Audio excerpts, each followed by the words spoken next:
The Sentry Champion Tier 5 Engineer just got the most ridiculous buff that I've seen in a while. This thing got, well, actually the entire tower got so many buffs and so many changes, but this one, the buff to the sentries, is the one that's just the most ridiculous one. So first off, let's see if we can save up 540, because that means that we can just straight up go for the sentries. And let me just, just jump into it. Let me just start telling you guys about what the changes are. So the first change is that the Engineer's base tower's price got reduced by $50, which went from 400 to 350 on medium mode. We're playing on hard mode, so this is 380, but the price reduction is still the same. So we, by the way, got the money for the sentries, which is going to lead me to the second change. This is a really nice change as well, and that is that the sentries now spawn within 20% of their range to the track. So that means that these sentries are no longer going to miss. Like, for example, they're no longer going to be spawned in like these ridiculous locations like outside of the track, where they're not going to be able to fully do their damage. So this is a nice quality of life change, but it's also, when you think about it, it's a little bit of a damage increase for the tower, right? Because it's going to miss less often. And then lastly, the change that we're here to talk about is this one, is the Sentry Champion's mini-sentries.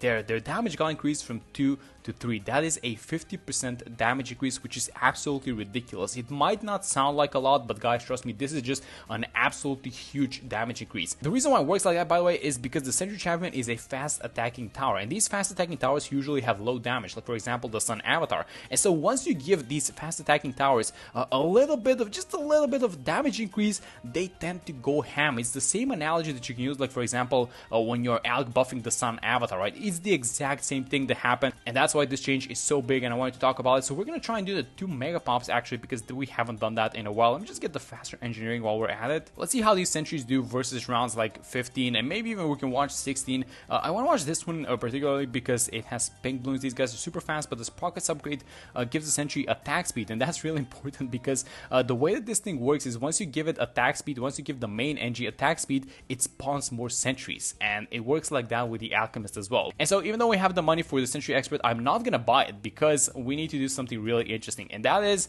we need to buy a millipede NG. Actually, I want to place it behind this sign, and I want to buy the foam. And I actually did a short in which I'm showcasing this, but what happens is you can still have the foam attacking through obstacles, but the main one isn't. This is going to be really cool because we can decamo balloons, but this guy's not going to be taking away pops for a 2 mega pops challenge. So yeah, that's a cool thing that we dealt with this thing. And then later down the line, this guy's going to become an overclock, and we're going to be overclocking the Sentry Champion, which in turn is going to make the Sentry Champion produce more sentries. So yeah, a little bit of synergy going right here from the get-go. Okay, so far so good. We're going to have around 36 in a second, and we do have this thing to decamo and de-regrow the green balloons, and we're also going to have huge waves of big balloons, but we managed to get the Sentry Expert. Now this thing, look at the sentries it's spawning. It knows that we're gonna have huge waves of big balloons, so what it does is spawns the ice, well actually it's called the cold sentry and the boom sentry. So what the ice does is it freezes them, and then the boom just behaves like a bombshell, right? It just has an AoE attack, which is really, it's really clever when you think about it, the way this tower works. And ceramic balloons, but we have the cold sentries. Again, so around 39 incoming. We have a bunch of cash, and I want to actually talk to you guys about this placement, the sentry placement, which again is within the new the new change, which makes sentries spawn within 20% of the track. But sometimes these locations, might not be good for you. So what you can do is you can block it by, for example, placing a tower like the village. So if I have the village like this, then no sentries are going to be spawning in this area. But I actually don't want to block that area in particular. I want to block this area on the right side. So let me just go like this. Let me just give it the jungle jumps because it actually does work. And let's see if we can deal with the mob. So we need the laser sentries for the mob actually. So we do get, it's not the, it's called the energy, by the way. But I'm thinking about the super monkey actually when I'm seeing these guys, but yeah, it's exactly the same thing. It's the laser attack from the super monkey, then we're gonna need the cold one, which we do get, and then maybe a boom sentry or something like that. Is this gonna work? We get another cold one, and yeah, there we go. That's perfect. Yeah, you know what, I had a little bit of a close encounter with the camel purples. We did defeat these guys, but we're gonna have more camel purples on the next one, so I'm just gonna buy the oversized nails onto this one because it increases the pierce of the foam. And these sentries, man, they are defending everything. Let me just not jinx them. So we have ceramics, which means that we need the crushing sentries, which is these guys. This is essentially a juggernaut ball, and it does extra damage to ceramics. So yeah, we do get those sentries. These balls bounce off of obstacles. You guys see that? But we have some camo issues, it looks like. And now this round 49 is gonna have a bunch of ceramics, so we're gonna need some crushing sentries, we're gonna need some cold sentries, basically a combination of everything because it's just like a huge mess. It's not only ceramics, but it's a bunch of green blues beneath them. And this is gonna be the most important part, guys, whether or not this sentry expert can defeat all of the upcoming rounds by itself, because if it can, then we can just go straight for the Sentry Champion, and things are gonna be good, but let's see how we do versus the 50s. Yeah, okay, so we're into the 50s, and we do seem to be struggling a little bit with Moab class balloons. So I do have a solution for this, but let's see if that's gonna be the correct one. So my solution is getting an overclock, and I'm not sure if this is the right one, because if you get an overclock, you're gonna get a bunch more sentries, but then you're so far behind. Let me just overclock this guy, so he's gonna start dropping sentries like crazy. So we're gonna have some Moabs incoming, so this is gonna be a true test, and I want to turn your guys' attention to how many sentries we have on screen. So I was counting about 5 sentries before we started overclocking this thing, and I think I'm counting 8 right now. Let me just do a quick count. So 1, 2, 3, 4, 5, 6, 7, yeah, 8. We have 8 active sentries. So thanks to the overclock, we got 3 new sentries, which doesn't sound like a lot, but it's a huge damage increase. So these guys, I mean, this is the guy that's supposed to be holding on until we get to the Sentry Champion. It's going to be a really long road because we're going to have rounds like 63 and maybe 62 the 45 Moabs, so we're going to have to see how we do versus those. Alright, so 62, and then after this one, 63, incredibly important rounds because we have 45 Moabs on this one. So how are we doing with the damage? We're going to need a bunch of laser sentries, and if these guys don't pop, then we are in for, well, it's going to get ugly. So we're popping the first one, it seems like. Are we going to pop the second one? Let me just, I'm just hoping that we freeze these guys, and then we do, oh my god, we're actually popping. That's ridiculous. I thought that we were going to lose those guys. Okay, never mind. So it's 63, and then let's see how we do versus 63. So let's overclock this guy as fast as possible. We're going to need cold sentries, we're going to need crushing sentries. And is this gonna be enough? So that's the wave number 1. I think we have it. Yeah, we have it, but we need to clear out the entire wave before the second wave appears, and I feel like we are doing so. I can see it. I can see it. It's just going out. We don't have the correct sentries either, so yeah, but it's, maybe we can buy some. Okay, never mind. That's wave number 3. I mean, what do I know? Again, more 45 Bloons, 45 Moabs. Am I actually beating this thing with an overclock Sentry Expert? I can't believe this thing. I mean, the last one is surely not gonna leak, right? No way. Okay, so I'm gonna do the exact same thing, but you know how BD6 works. So if you keep doing the exact same thing, you're gonna get different results because that's just how this game works. So I'm just not gonna change anything, and let's see if we are gonna win this round. Maybe we're gonna get a different Sentry or something like that. Oh my god, it actually worked. It wasn't even close this time. What is happening? Like, why does this game work like this? It's a mystery, guys. We'll never know. Okay, so this might be our toughest challenge. So we need about $1,000 to buy the Sentry Champion, but we have 2 BFBs in our way. So if we defeat these 2 BFBs, we get it, and if we don't, then we lose.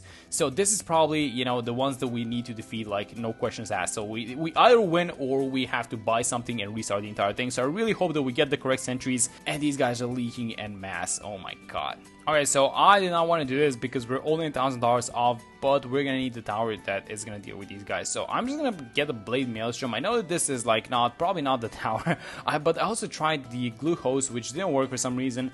We are gonna have the glue hose in a second, but I feel like this is gonna be a nice tower because we can have it on command. Like, this tower is not gonna be taking away pops if we have it on screen. And finally, we do have the money for a Sentry Champion, so let's buy this thing right now. And look at these guys. +1 damage, actually, for a total of 3 damage. Now, these guys should absolutely go to town onto these balloons, and I don't think, you know, previously, even before free play, it wasn't even close. Now, with extra 50% damage, it should be even that much easier. And we're gonna see it in action versus round like 75 and 76. So 76, a bunch of small balloons, they shouldn't be a problem, the huge rate of ceramics, but 75, a bunch of 45s, actually 45 Moabs, which you do get the extra damage from this one, the deconstruction upgrade, and then the extra damage to Moab class balloons in general, but this is the +3 damage. It is eating these guys up. It is just absolutely destroying. 75 is not even close. That's how good this tower is. And also, something that you can do is you can sell these guys. Even though we're playing on chips mode, you can sell the small sentries because they create an explosion once you sell them. So you can do something like this, and then maybe these guys on the other side if they survive. So I'm gonna sell this thing. Yeah, we didn't get to sell the explosion because it doesn't have a lot of pierce,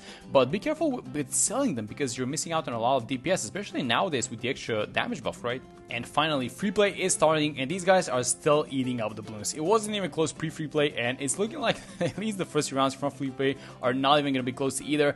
But a small problem that we're going to be having is going to be the pierce versus small balloons. I'm talking pierce versus a lot of these small ceramics that are going to be coming out because we just went for the metal crosspad. So the metal crosspad does not give extra pierce, it's the oversized nails upgrade which gives pierce. So that means that these sentries do not exactly, they're not going to be doing well versus these ceramics. So I want to do a couple of things. The first thing that I want to do is actually want to be slowing down these balloons by having a glue which is going to go like this. It's only going to be a 032 glue. And so this is the thing that I was talking about with the pierce and the fact that, well, there are going to be a lot of ceramics leaking. So this is exactly what I bought the glue at the back. We have $40,000 by the way, which is I'm saving money for this thing, the call to honest. Might as well buy it right right now.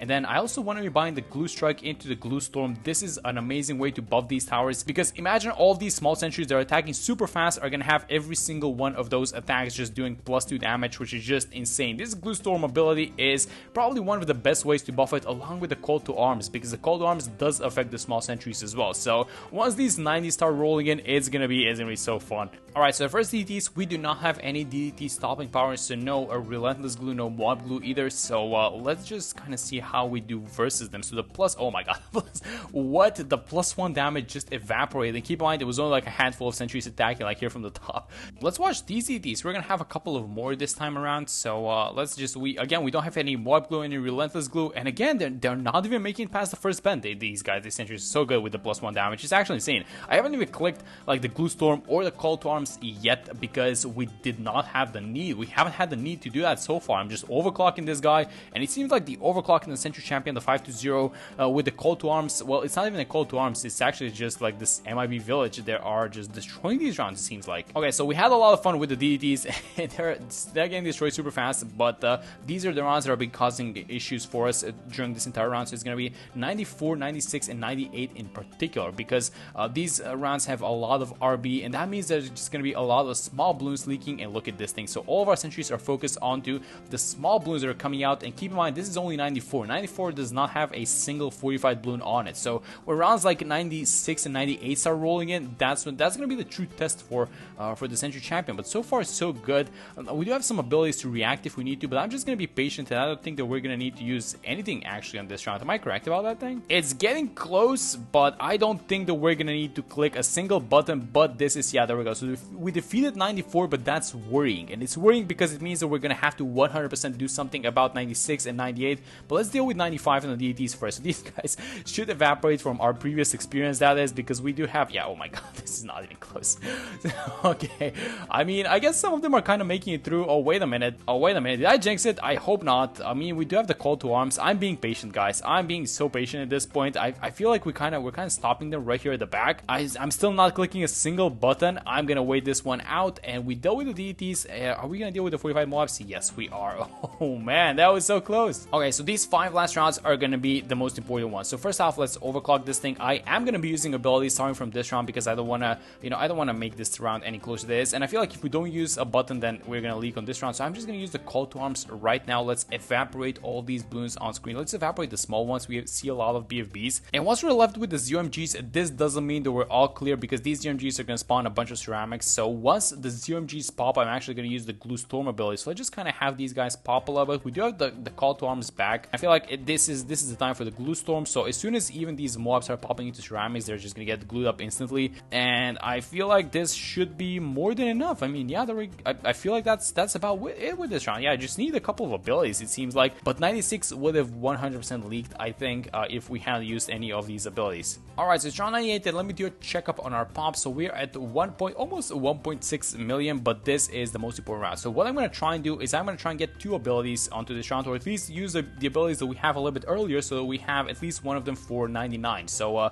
let's just wait for these ZMGs to come in range of the middle spot where all our sentries are, and I'm gonna go ahead and use the abilities. I'm kind of watching the ceramics at the back as well, and I think this is a go time. Okay, so let's use both of the abilities, and I'm gonna need these sentries to go to town. Everything is overclocked. We have the abilities going. We just need this damage, and I need the plus 50% damage, the +1 damage to go to town right now. And it seems like it is, because the ZMGs have been taken care of. I see a bunch of 45 balloons, but the abilities have run out. So the Call to Arms has run out.